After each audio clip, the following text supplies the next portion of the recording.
अस्सलाम वालेकुम व्यूअर्स, मैं हूं शफीक और आप देख रहे हैं मेरा YouTube channel medicine information Urdu. Viewers, आज की वीडियो में मैं आपको डोरिस इंजेक्शन के बारे में इंफॉर्मेशन दूंगा। डोरिस इंजेक्शन के फ़ायदे, नुकसानात और तरीका इस्तेमाल। वीडियो के लास्ट में मैं आपको डोरिस इंजेक्शन लेने का सही वक्त भी बताऊंगा। आपसे गुजारिश है कि मेरे यूट्यूब चैनल को सब्सक्राइब करें और नीचे दिए गए बेल आइकन को प्रेस करें ताकि आपको मेरी आने वाली वीडियोस के बारे में मुकम्मल अपडेट मिलती रहे। वीवर्स, डोरिस इंजेक्शन हिलिक्स फार्मा की प्रोडक्ट है और इसकी कंपोजिशन में है कोलिकैल्सिफेरॉल। इसको आम अल्फाज में विटामिन D3 इंजेक्शन भी कहते हैं और इसका रूट ऑफ एडमिनिस्ट्रेशन ये है कि ये ओरल और IM इस्तेमाल के लिए होता है। आमतौर पर इस इंजेक्शन को कैल्शियम की कमी और विटामिन D3 की एफिशिएंसी में इस्तेमाल करवाया जाता है। अमूमन विटामिन D3 की कमी के बायस हमारी हड्डियाँ, हमारे जोड़ और पट्टे कमज़ोर हो जाते हैं या वो दर्द करने लगते हैं। विटामिन D3 इंजेक्शन मार्केट में कई नामों में दस्तयाब है, जिसमें डी ट्रेस, इंड्रॉप D3 इंजेक्शन और सनी डी इंजेक्शन भी बहुत मशहूर हैं। आप देख लेते हैं इसके मज़ीद यूजेस।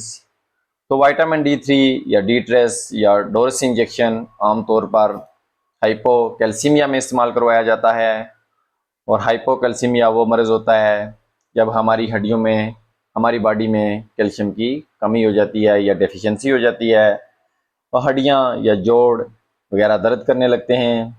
इसके अलावा हमारी बॉडी में विटामिन D3 की कमी के बायस भी इसका इस्तेमाल करवाया जाता है और विटामिन D3 की डेफिशिएंसी के बायस हमारी बॉडी में हमारे पट्टों में या मसल्स में या हमारे जॉइंट्स में पेन होने लगता है या हमारे जॉइंट्स, हमारे मसल्स वीक भी हो सकते हैं। इसके अलावा हड्डियों में ओस्टियोमलेशिया एक मर्ज़ होता है, हड्डियों का ये मर्ज़ होता है ओस्टियोमलेशिया, उसमें भी इसका इस्तेमाल करवाया जाता है।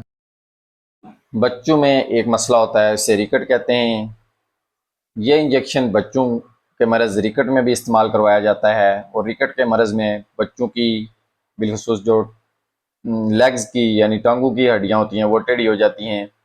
ये इंजेक्शन कमज़ोर क़ुव्वत मदाफ़त रखने वाले अफराद को भी इस्तेमाल करवाया जाता है। इसके अलावा फ्रैक्चर के बायस हड्डी टूट जाए तब भी इसका इस्तेमाल करवाया जाता है ताकि हड्डियाँ जल्द हील हों। यह इंजेक्शन अमराज दिल में भी इस्तेमाल करवाया जाता है ताकि दिल को ताकत और तवानाई फराहम की जा सके। डोरिस इंजेक्शन या विटामिन D3 के इंजेक्शन शुगर के मर्ज़ में मुब्तला अफराद को भी इस्तेमाल करवाए जाते हैं ताकि उनकी इम्यूनिटी बूस्ट अप की जा सके। वीवर्स, अब देख लेते हैं इसकी मिकदार खुराक। तो यह है कि बड़े लोगों में 18 साल से ज़्यादा उम्र के लोगों के लिए इसका एक एम्प्यूल हफ्ते में एक बार इस्तेमाल करवाया जाता है। मसलन आज आपने संडे के रोज़ लिया है तो फिर आपने नेक्स्ट संडे को ही दोबारा लेना है।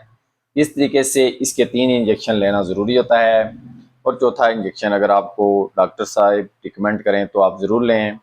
इसके 3 से 4 इंजेक्शन लेना बहुत ज़रूरी होता है और ये एक माह का कोर्स भी होता है और मुख्तलिफ़ केसेस में इसकी मिकदार खुराक मुख्तलिफ भी हो सकती है। यह इंजेक्शन आप दूध में डालकर भी इस्तेमाल कर सकते हैं या ये इंजेक्शन आप ब्रेक करके चम्मच में डालकर भी ले सकते हैं। कुछ केसेस में ये इंजेक्शन IM यानी गोश्त में भी लगाया जाता है और ये IV कभी भी इस्तेमाल नहीं करवाया जाता, यानी कि ये वैन में लगाने के लिए बिल्कुल भी नहीं होता। ख़ास बात यह है कि ये इंजेक्शन शाम के टाइम यानी असर के वक़्त लेना चाहिए क्योंकि विटामिन D3 ऑलरेडी हमें सनलाइट यानी सूरज की छाँव से भी मिल रहा होता है और शाम के टाइम ये ज़्यादा बेहतर इफेक्ट देता है क्योंकि उस वक़्त शाम के टाइम सनलाइट्स कमज़ोर पड़ जाती हैं। वीवर्स, अब देख लेते हैं इसके साइड इफ़ेक्ट। साइड इफ़ेक्ट में यह है कि विटामिन D3 इंजेक्शन लेने वालों में पेट का दर्द हो सकता है, उनको न्यूज़िया, वॉमिटिंग या क्या मतली आ सकती है और डायरिया भी लग सकता है, वो घबराहट महसूस कर सकते हैं और कुछ केसेस में जिस्म पर रैशेज़ भी नज़र आ सकते हैं। वीवर्स, उम्मीद रखता हूँ कि Doris injection, vitamin D3 injection के बारे में मेरी तरफ से दी गई इन्फॉर्मेशन आपको पसंद आई होगी। वीडियो पसंद आई है तो लाइक और शेयर कर दें और चैनल पर नए हैं तो चैनल को सब्सक्राइब कर दें। आपकी हौसला अफजाई का बहुत शुक्रिया। खुदा हाफिज़।